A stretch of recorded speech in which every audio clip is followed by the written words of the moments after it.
Well. Back to making silly little videos for the internet. Today, I'm going scriptless and talking about old new camera that I bought, the Nikon Coolpix P7100. I wanted to make a review on this because I've been looking for something to carry in my pocket for funsies, something like an everyday carry. I'm really enjoying photography and bringing my camera around. And even though it's an A7C, what I'm recording on right now, and it's really compact and I'm loving that part of it, it's bigger than this thing. So there was a few values that I was looking for when looking for a compact camera. One, it was its size.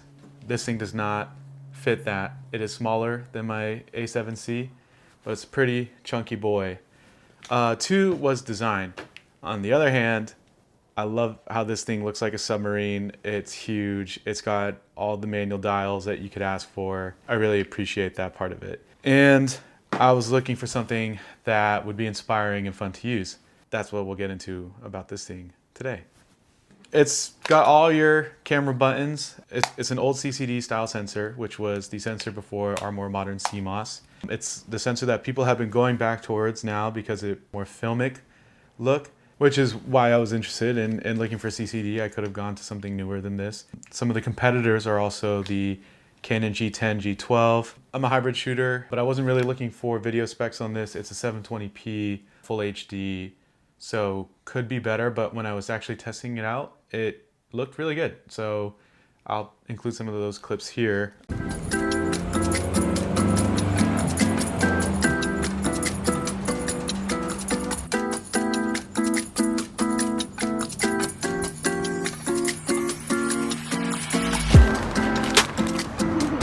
Wow! I made a bowl. Wait, I felt like mine was bigger. Is that already recording? Yeah. Oh, so cute. This is your color. Yeah. I like it. Dude, these are nice. Thanks. How did you do this? How do I stop? Press the... I asked, and then you didn't say anything. Jenny! So you made me wait this whole time and you didn't even get me. I don't even have money! Stop it, bro!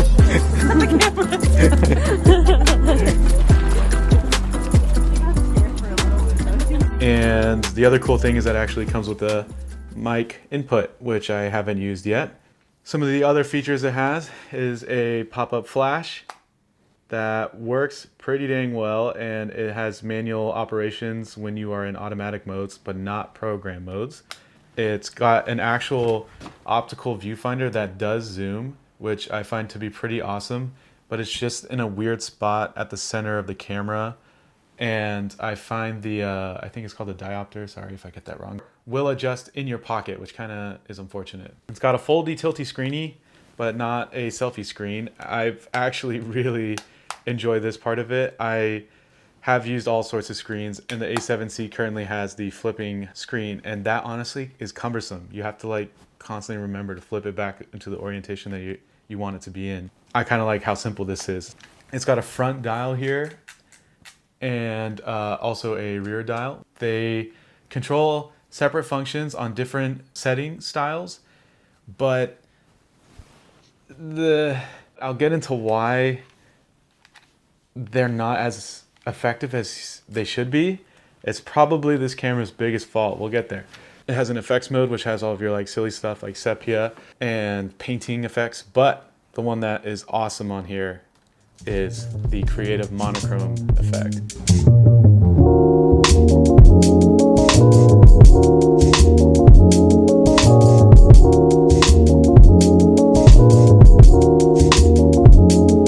I've been loving it.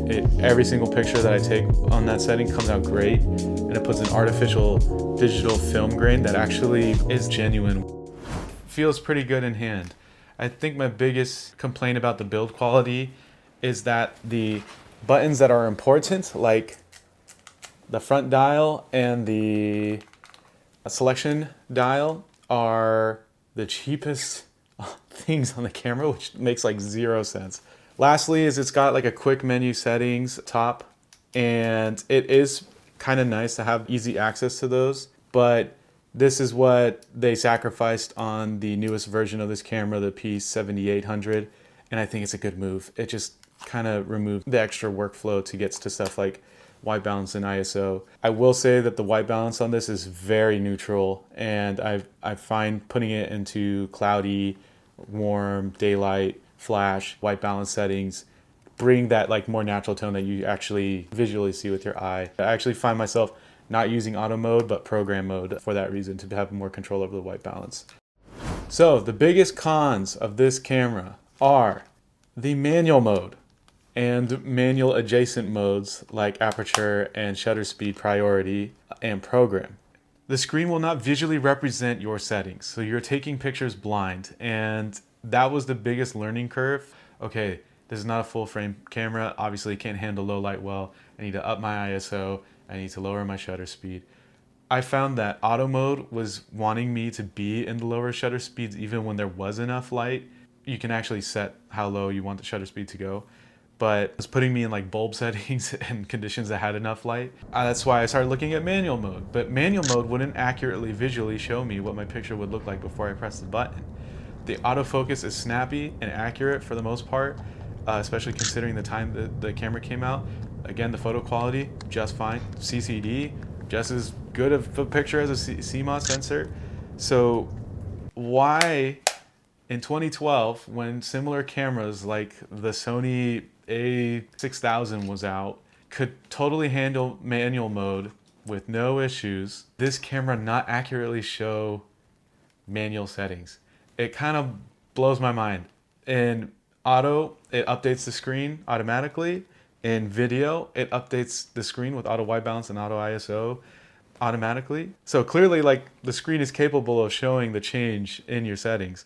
So manual mode, it will look like it's a bright day and you're like, sweet, I'm gonna take this picture, click, and it comes out pitch black. Some other settings that I didn't describe is that this is like a 28 to 200 millimeter equivalent, I think it was, f2.8 to 5.6 on the long end. Feels great to have zoom, especially for an everyday carry.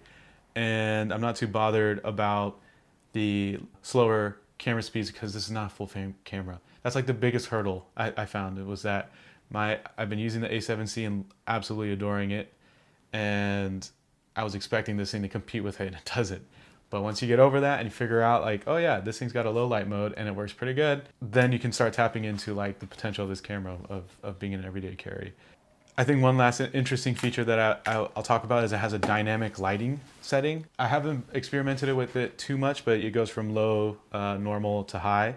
I've used it on high a little bit to kind of get a little bit more definition out of my lights and darks, but I have noticed that I need to change it depending on the lighting.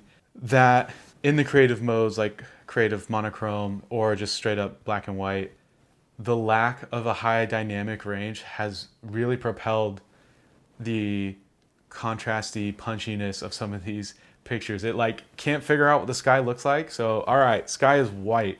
Shadows, they're black. We can't figure that out either. And so you get these really sharp contrast images, highly stylized, especially with that pre-processed grain through the camera. So my verdict, I want to keep this really bad. There's a lot of reasons to not keep it. The fact that actual portrayal of what your shot is going to look like is mind-boggling to me on any camera worth money. But when the picture comes out, the quality of the image that you get on the back end is really surprising. It's made me reconsider the APS-C image crop on something like the A7C, where you go from the 24 megapixel to the 10 megapixel, as something like actually compelling that I could use my old equipment again. Because ultimately, if you have the right settings and you have the right intention, your shot is going to come out no matter the pixel quality. Biggest advice I'd give for anyone interested in a small camera like the Nikon P7100 is you have to leave some things behind. What are the things that are valuable to you in an everyday carry?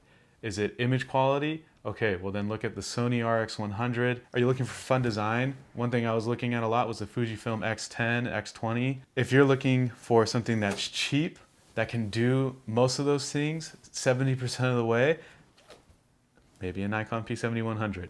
So I've been struggling to figure out if I look at this or its younger brother, the P7800. I think I found something unique, something warm in this camera. I grew up shooting on a Nikon. That's what my parents had. I didn't know anything about cameras. I just pressed the button. And when I saw that logo on the side there, it reminded me of when I first started picking up cameras. And when I started pressing the shutter button, I remembered why I like photography. So as far as the everyday camera goes, I think I found something that I'm interested in.